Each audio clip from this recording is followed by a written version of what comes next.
You can live your whole life providing, building, sacrificing, and still end up as a line in someone else's inheritance plan.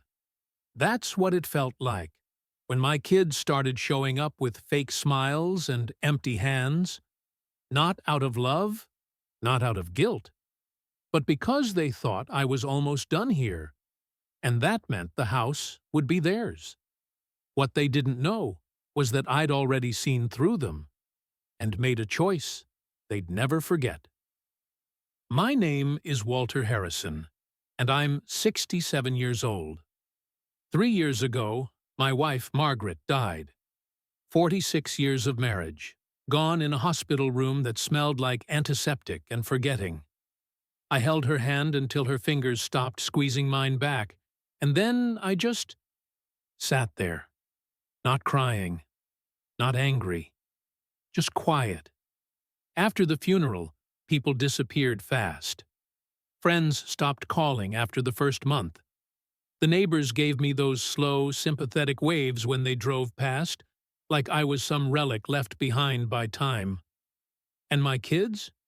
Jake didn't even make it home for the burial. Claimed there was a critical merger at his firm and that Margaret would have understood. Emily showed up late to the wake, crying more for appearances than pain, hugging people she barely knew. That was the last I saw of them for over half a year. But I didn't blame them at first. Grief makes people strange. Some run toward it, some away. I figured they just needed time. Turns out, they needed motivation. Because 6 months later, they both came back. Not together, not coordinated, but close enough to make me suspicious. Emily rang the doorbell one Tuesday like it was some cheerful surprise visit. She came with her twins, 9-year-old boys I barely knew anymore. They ran through the living room like it was a playground while she sat across from me with a paper bag of gluten-free cookies and a grin too wide to trust. "Dad, you really should think about selling this place. It's so big for just one person." I just stared at her. She glanced around the room like she was taking inventory. "I mean, the market is hot right now. You could get a really good price." And then it hit me. This wasn't about grief or reconnection. It was about square footage. A week later, Jake called. Said he wanted to check in. He hadn't called in 8 months. He arrived that Saturday in a brand new Range Rover, stepping out like some politician. He brought his girlfriend, a woman named Skylar, who looked half his age and talked like a brochure. "This place is charming," she said, as if the house couldn't hear her condescension. Jake didn't beat around the bush. He pulled out papers, printouts of local listings, market evaluations, sales data. "Dad," he said, laying them out on the kitchen table like a poker hand, "you're sitting on a gold mine. You could move into something easier. Less maintenance, maybe even a retirement community." He smiled like he'd invented the idea of downsizing. I didn't say a word, just sipped my coffee and stared at the grain in the table. The same table Margaret and I bought the year Emily was born. The same table we'd had every family dinner on for 4 decades. That night, I sat in Margaret's old chair and listened to the creaks of the house. Not ghosts, just memories. Jake and Emily were circling me like vultures, dressed in concern but reeking of calculation. It wasn't sudden either. It had probably started the day Margaret passed, when I was no longer a we, just a he, a lonely old man with a valuable piece of property and a fading voice in the family. They weren't coming back to take care of me. They were coming to measure the drapes. It was around that time that I met Dylan. He was the teenage boy next door, quiet, polite, always helping his mom with groceries. One afternoon I was out front trying to fix the mailbox. Some neighborhood kids had kicked it over when Dylan walked up. "You need a hand?" I told him I was fine, but he stayed anyway. held the post while I hammered it back in. Didn't talk much, didn't ask for anything, just helped. Afterward, we sat on the porch. I offered him iced tea, and he accepted like it was the most natural thing in the world. "Your wife used to wave to me every morning," he said. "She always smiled, even when I was late for school." I nodded. She had a way of doing that, making people feel noticed. Dylan became a regular fixture after that. He'd stop by after school, sometimes mow the lawn without asking, sometimes just sit and talk. He didn't pry, didn't ask about my kids or my plans. He just existed, quietly, respectfully. It was more company than I'd had in months. Meanwhile, Jake and Emily began rotating visits. They brought gifts, scented candles, vitamin supplements, half-hearted casseroles. They asked about my health, my will, my plans, in case something happened. Always said with a smile, like they were doing me a favor by reminding me I was nearing the end. One day, Jake left a pamphlet for an assisted living facility on the counter. Didn't say a word about it. Just left it there like an accident.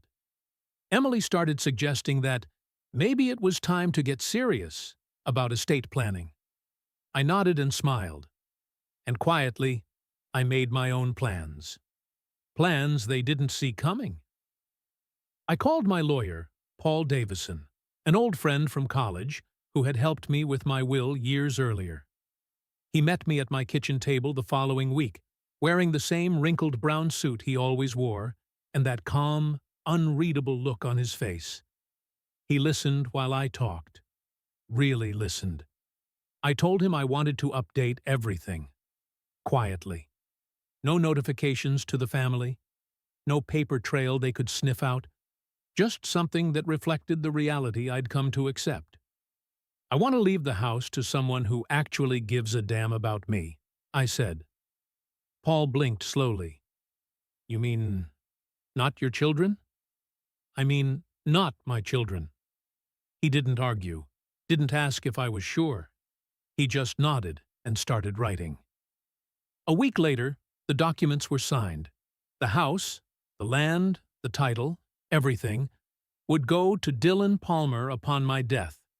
Not because I owed him anything, not because I wanted to make a statement, but because he was the only person who showed up without wanting something in return.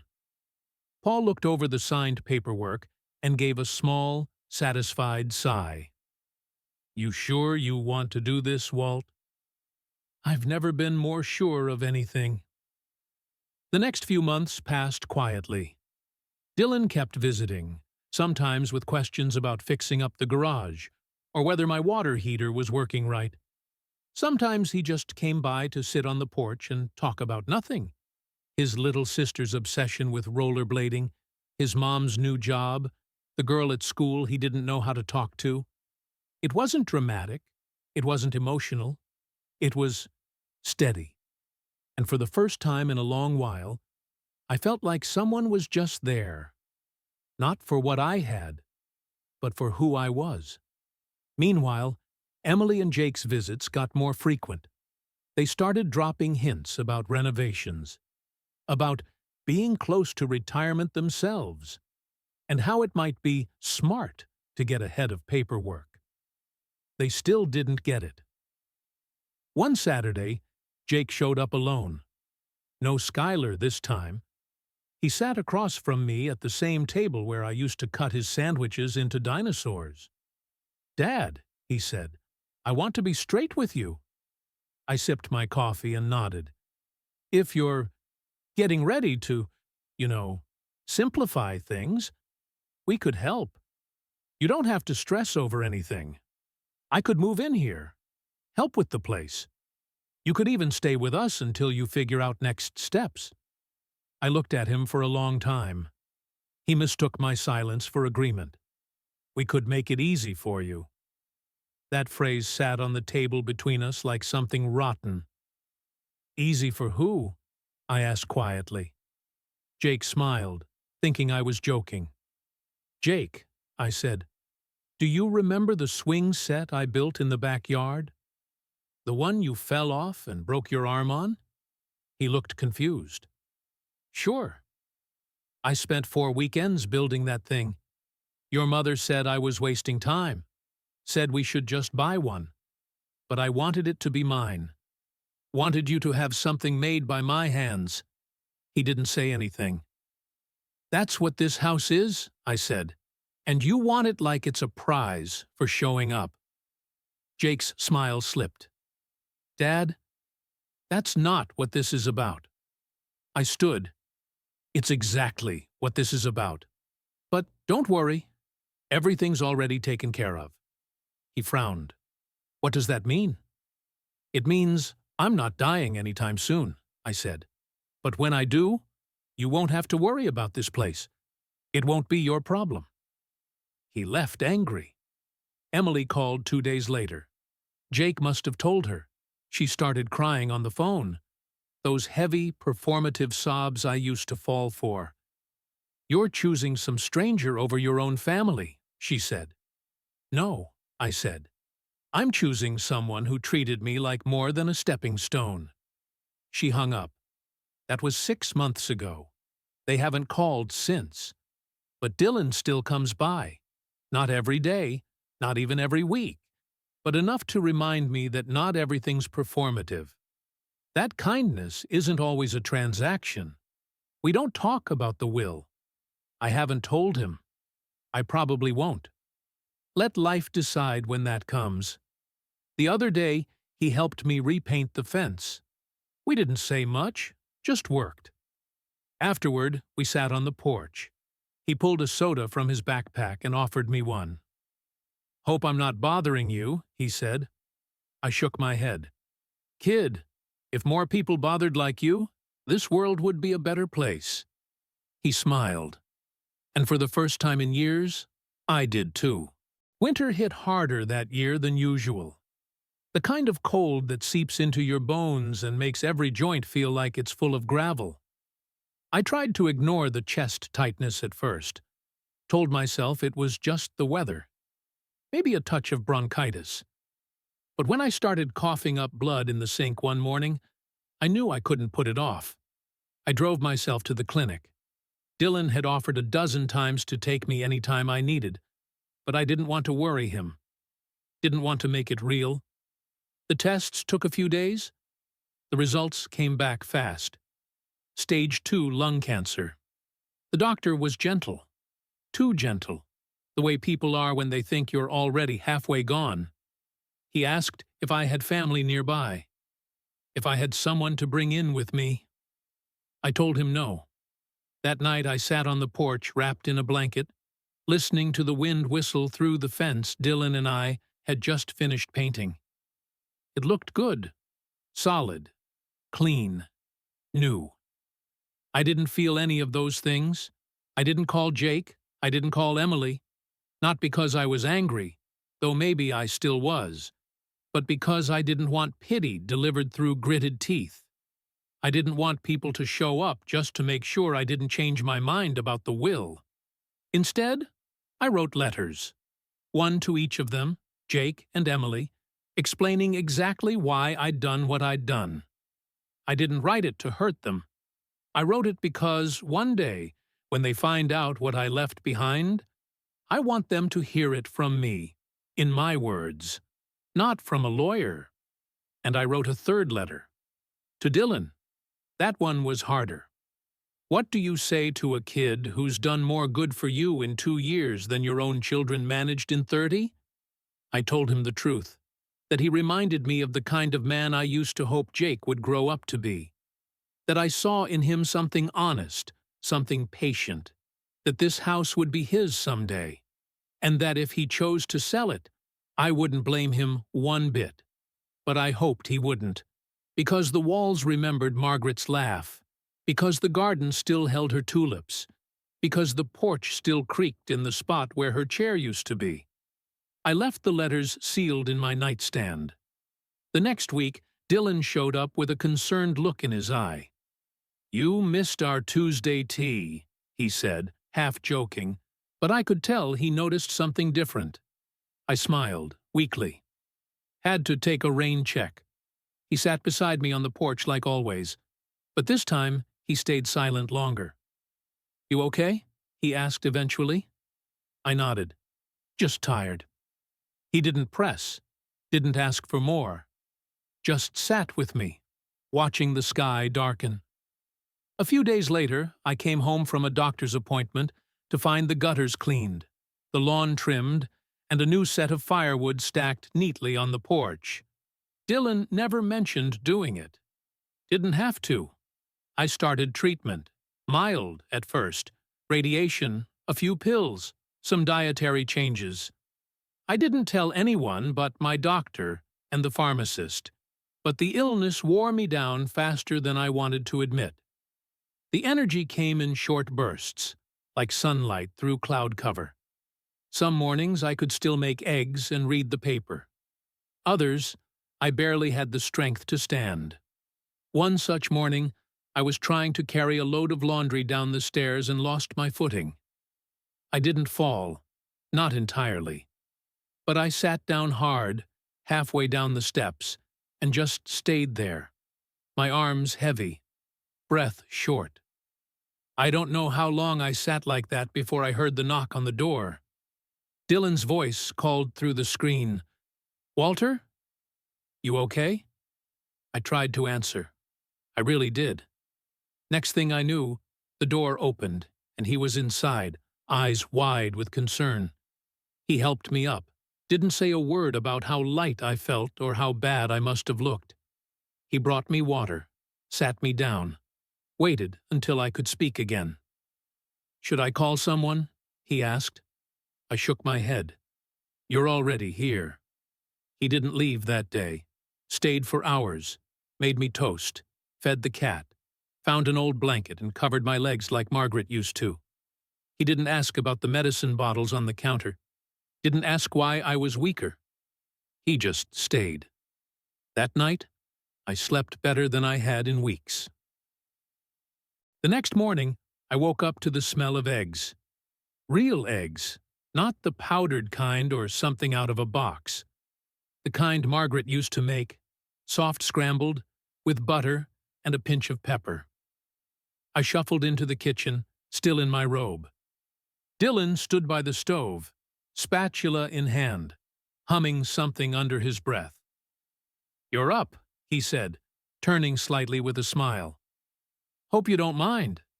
I figured you hadn't eaten a real breakfast in a while." I chuckled softly. I don't even remember the last time someone cooked for me.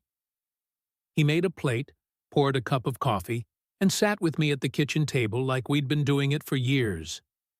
The boy had a calmness about him, the kind that didn't fill silence just to fill it. We didn't talk about my health. We didn't talk about my kids. We just ate.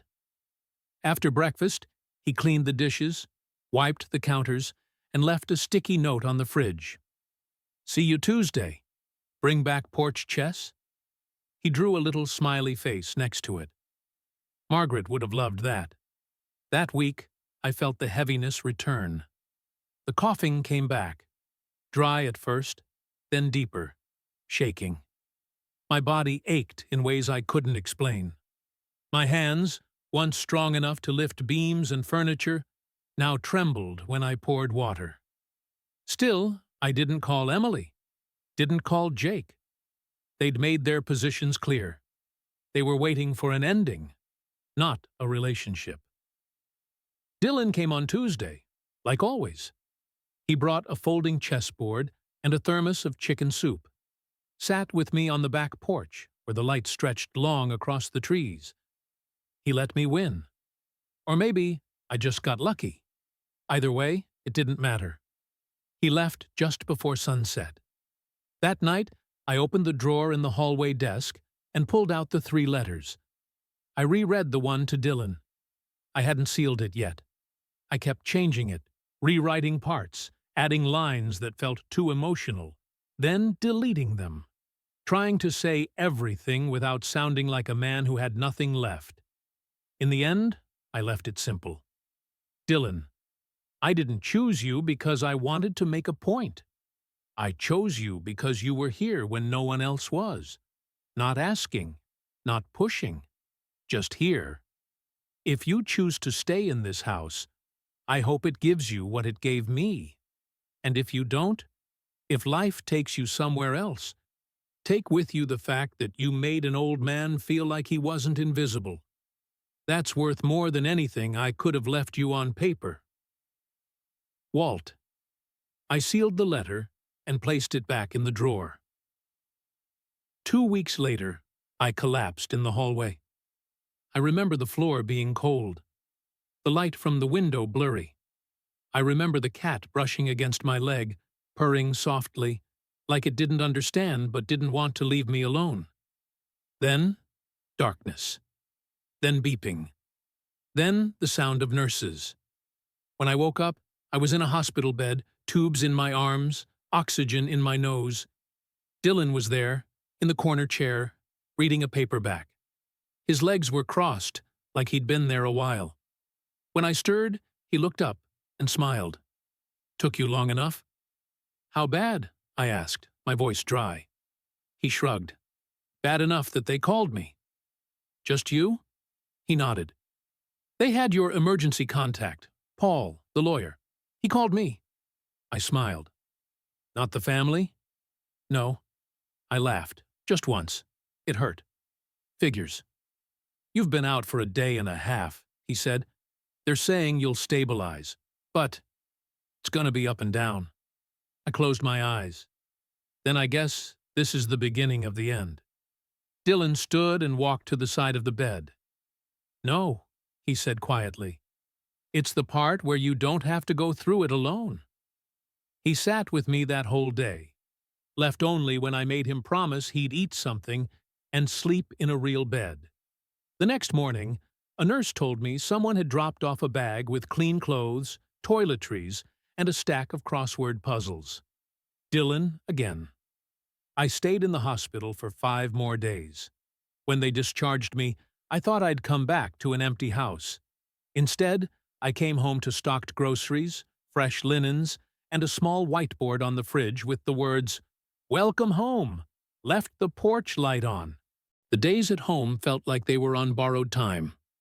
I could feel it in my bones. Not fear, not pain. Just a kind of quiet surrender. Like my body had made peace with the fact that it had done enough. It had built a life, carried love, held loss, and now it just wanted to rest. Dylan came by every day now, sometimes for 5 minutes, sometimes for hours.